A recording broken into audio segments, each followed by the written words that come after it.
Je m'appelle Christophe Radet, je suis professeur de droit privé à la faculté de droit de Bordeaux, où j'enseigne depuis 30 ans maintenant le droit du travail et les régimes d'indemnisation.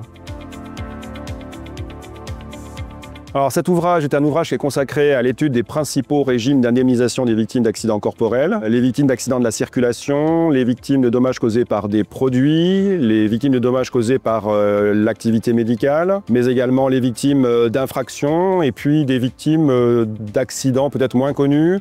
les victimes d'accidents de voie publique ou les victimes des essais nucléaires réalisés par la France. Donc ce sont les principaux régimes qui sont mobilisés par les professionnels du droit lorsqu'ils concourent à l'indemnisation de victimes d'accidents corporels.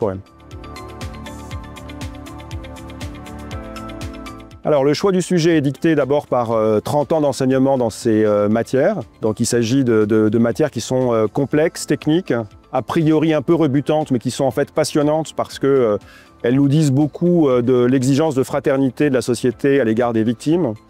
qui ont déjà été blessées dans leur chair une première fois et donc qui méritent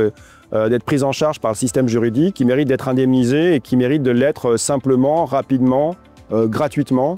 Et donc il y avait, indépendamment de l'intérêt pour la matière, un intérêt social à s'intéresser à ces questions et d'essayer de participer à ce que la justice soit rendue et qu'elle le soit rendue à l'égard de ceux qui en ont le plus besoin.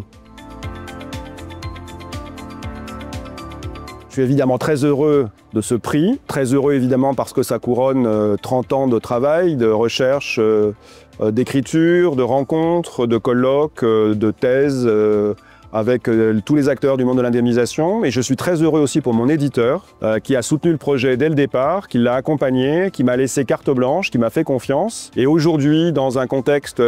où l'édition juridique est un peu en crise parce que effectivement nos étudiants lisent de moins en moins,